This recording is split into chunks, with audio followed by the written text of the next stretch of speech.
السلام عليكم حبايب قلبي، ازيكم عاملين ايه؟ ان شاء الله النهارده معانا هنعمل خبز الثوم، اللي هو العيش الفينو الكبير قوي ده، وفي منه طبعا حجم صغير.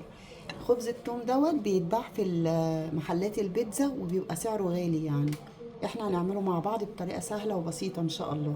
معانا جبنه موزاريلا، ومعانا جبنه نستو اللي هي دوبل كريم او جبنه بطعم الكريمي، ومعانا طبعا اساسي فص الثوم، فصوص ثوم يعني على حسب الكميه اللي انت هتعمليها. ومعانا زبده، اي نوع زبده عندك.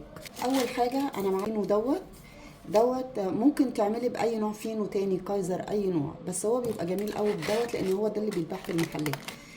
طبعا انا معايا ناشف عشان بقاله كذا يوم عندي، فانا هقطعه نصين وهحطه في الميكروويف يطرى شويه عشان اعرف اقطعه. قطعناه كده اهو، والنص التاني هشيله في اي وقت تاني انا حابه اعمله. طبعا انا عايزه اقطعه قطع كبيره، يعني طويله، مش كنزه يعني. استنى.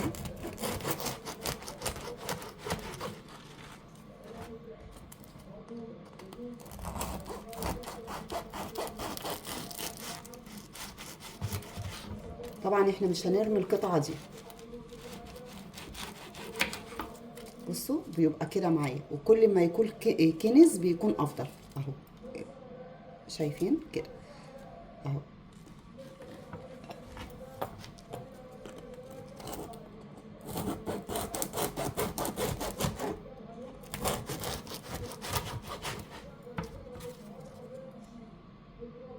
هقطع الكميه كلها وارجع لكم. طبعا احنا قطعناه، بص الكميه قد ايه، فعمل كميه كبيره.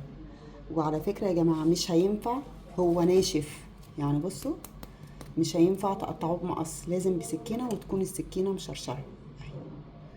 تعالوا بينا بقى نعمل الثوم او الخليط اللي هيتحط عليه. طبعا هندق الثوم، هنقطع زبده،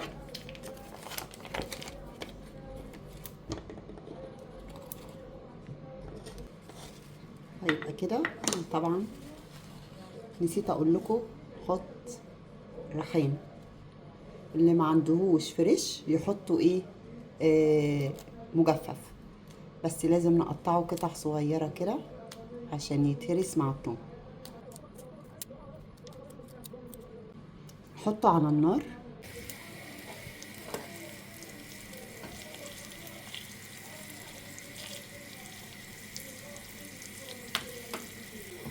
الثوم ياخد تشويحه بسيطه او لفه بسيطه في السمنه مع الريحان. طبعا مش هنسيبه يستوي فيها. شايفين طافين عليه النار زي ما انتم شايفين. هنحط الجبنه النستو،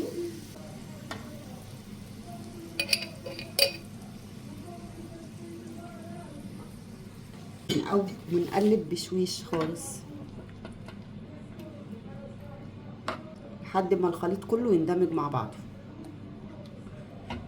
معانا زعتر، هنحط شويه حلوين كده.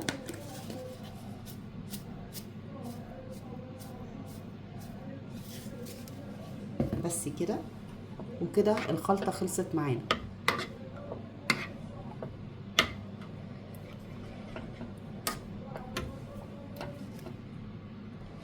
وهنا كده الخليط جهز معانا.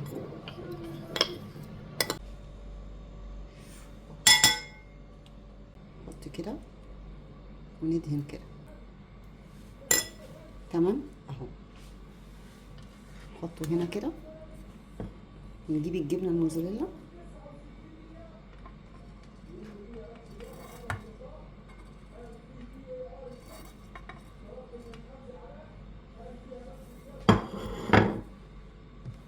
تمام كده اهو. هنرش شويه زعتر صغيرين،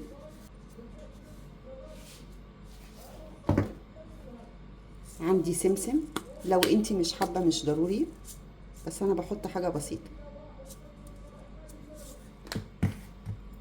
وحبه بركه.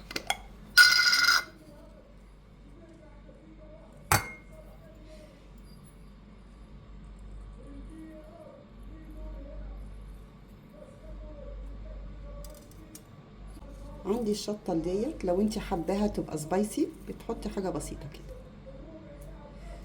بس كده.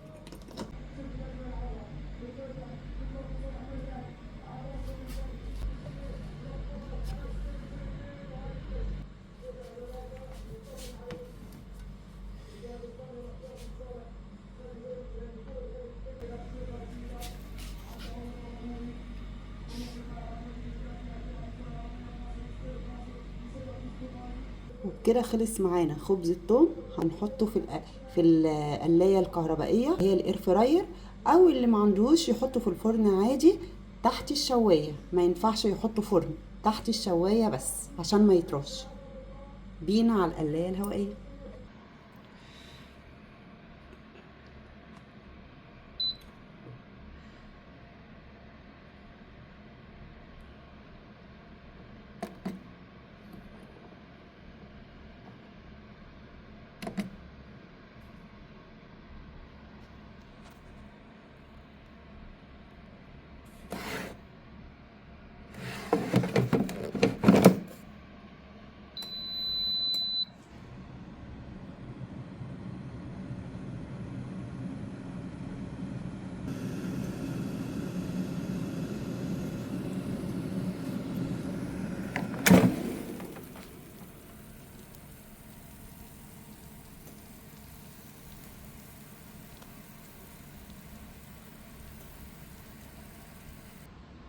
وبس، بألف هنا وشفا عليكم. يا رب الطريقة تعجبكم، ولو عجبكم ما تنسوش تعملوا لي لايك واشتراك، وبحبكم في الله. سلام عليكم.